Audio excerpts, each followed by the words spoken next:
સુરત શહેરમાં આજે આમ આદમી પાર્ટી દ્વારા ખેડૂતોના પ્રશ્નોને લઈને આવેદનપત્ર આપવામાં આવ્યું। ખેડૂતોની માંગણીના મુદ્દે આમ આદમી પાર્ટીએ કલેક્ટરના માધ્યમથી મુખ્યમંત્રી અને કૃષિ મંત્રીને આવેદનપત્ર સોંપ્યું। 1,10,000 ખેડૂતોના રજીસ્ટ્રેશન બ્લોક કરવામાં આવ્યા છે, તેને તાત્કાલિક અનબ્લોક કરવામાં આવે। ચણા અને રાયડાના ટેકાના ભાવે થઈ રહેલી ખરીદીમાં સરકાર ખેડૂતોની મજાક કરી રહી છે તેવું આમ આદમી પાર્ટીએ આક્ષેપ કર્યો। સફેદ ડુંગળીમાં નુકસાની ભોગવી રહેલા ખેડૂતોને પ્રતિ કિલો 10 રૂપિયાની આર્થિક સહાય કરવામાં આવે। ખેડૂતોનું સ્થળાંતર અટકાવવા માટે ફળદ્રુપ જમીનમાં સિંચાઈ પાણી પહોંચાડવામાં આવે તેવું આમ આદમી પાર્ટીએ માંગણી કરી। ખેડૂતોના મુદ્દે આમ આદમી પાર્ટી દ્વારા સરકાર સામે પોતાનો અવાજ ઉઠાવતી હોય છે, પરંતુ સરકાર દ્વારા ખેડૂતોની સમસ્યાઓનું સમાધાન કરવામાં આવતું નથી।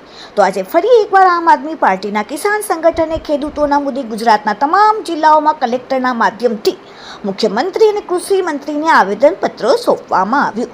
આ આવેદનપત્રમાં આમ આદમી પાર્ટીએ સરકાર સમક્ષ પોતાની વાત રજૂઆત કરતા જણાવ્યું કે હાલ ચણા અને રાયડાના ટેકાના ભાવે થઈ રહેલી ખરીદીમાં સરકાર ખેડૂતોની મજાક કરી રહી છે। હાલ સરકારે કુલ 1,10,000 ખેડૂતોના રજીસ્ટ્રેશન પર બ્લોક કરી દીધા છે, જે ખૂબ જ ગંભીર બાબત છે। અમારી માંગ છે કે બ્લોક થયેલા રજીસ્ટ્રેશનને અનબ્લોક કરવામાં આવે અને ચણાની ખરીદીમાં પ્રતિ ખેડૂત ઓછામાં ઓછું 200 મણ સુધી ચણાની ખરીદી કરવાનો નિર્ણય લેવામાં આવે। આમ આદમી પાર્ટીએ કહ્યું કે ભાવનગર, અમરેલી સહિત સૌરાષ્ટ્રના ગામડાઓમાં ખેડૂતોએ સફેદ ડુંગળીનું મોટા પાયે વાવેતર કર્યું છે, જેથી ખેડૂતોને આર્થિક નુકસાન થઈ રહ્યું છે। ભૂતકાળમાં પણ સરકારે આવા નુકસાનની સામે ખેડૂતોની મદદ કરી હતી। આ વખતે પણ સરકાર તાત્કાલિક પ્રતિ કિલો 10 રૂપિયાની સહાયની જાહેરાત કરે તેવી અમારી માંગ છે। સિંચાઈનું પાણી ન મળવાથી ફળદ્રુપ જમીન છોડીને ખેડૂતોએ સ્થળાંતર કરવું પડ્યું છે। તેવા દરેક ગામડાઓ સુધી સિંચાઈનું પાણી પહોંચાડવામાં આવે અને ખેડૂત તથા ગામડાઓને બચાવવામાં આવે। અમે નથી ઈચ્છતા કે ખેડૂત ખેતી છોડીને આંદોલનનો રસ્તો અપનાવે। અમારી સરકારને વિનંતી છે કે તાત્કાલિક ખેડૂતોના હિતમાં નિર્ણય લેવામાં આવે। Bureau report, daily India TV, Surat. Tulsi Laliya, Surat શહેર મહામંત્રી, આમ આદમી પાર્ટી।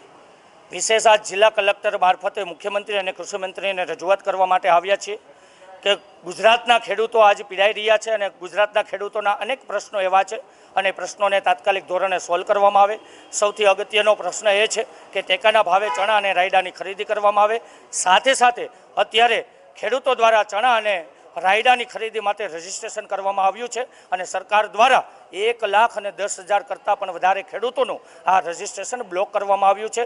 તો આ રજીસ્ટ્રેશન તાત્કાલિક ધોરણે અનબ્લોક કરવામાં આવે અને ચણાની અને રાયડાની તાત્કાલિક ધોરણે ટેકાના ભાવે ખરીદી કરવામાં આવે એવી અમારી સ્પષ્ટપણે માંગણી છે। સાથે સાથે સફેદ ડુંગળીનું વાવેતર સમગ્ર ગુજરાતના સૌરાષ્ટ્ર પંથક એટલે કે ભાવનગર હોય, અમરેલી હોય, રાજકોટ હોય, આ સૌરાષ્ટ્ર પંથકના અનેક ગામડાઓમાં સફેદ ડુંગળીનું વાવેતર ખેડૂતો દ્વારા કરવામાં આવ્યું છે, પરંતુ એમનો પોષણક્ષમ ભાવ નથી મળતો। એટલા માટે આજે ખેડૂતો પીડાઈ રહ્યા છે। તો તાત્કાલિક ધોરણે એમને પોષણક્ષમ ભાવ આપવામાં આવે અને ત્યાં ખેડૂતો દ્વારા જે પણ માંગણી છે એ માંગણી સરકાર દ્વારા સ્વીકારવામાં આવે। સાથે સાથે સિંચાઈનું પાણી દરેક ગામડાઓ સુધી પહોંચાડવામાં આવે। આજે ગોકુળિયા રહ્યા નથી અને ગામડામાં રહેતા યુવાનો, ગામડામાં રહેતા ખેડૂતો શહેર તરફ જઈ રહ્યા છે। તો તાત્કાલિક ધોરણે સિંચાઈનું પાણી દરેક ગામડાઓ સુધી પહોંચાડવામાં આવે આવી સ્પષ્ટ માંગણી સાથે જિલ્લા કલેક્ટર મારફતે આજ અમે મુખ્યમંત્રી અને કૃષિ મંત્રીની રજૂઆત માટે આમ આદમી પાર્ટીની સુરતની સમગ્ર ટીમ અને સમગ્ર ગુજરાતમાં અમે આવેદનના મારફતે મુખ્યમંત્રી અને કૃષિ મંત્રીને રજૂઆત કરવા માટે અહીંયા ઉપસ્થિત થયા છે।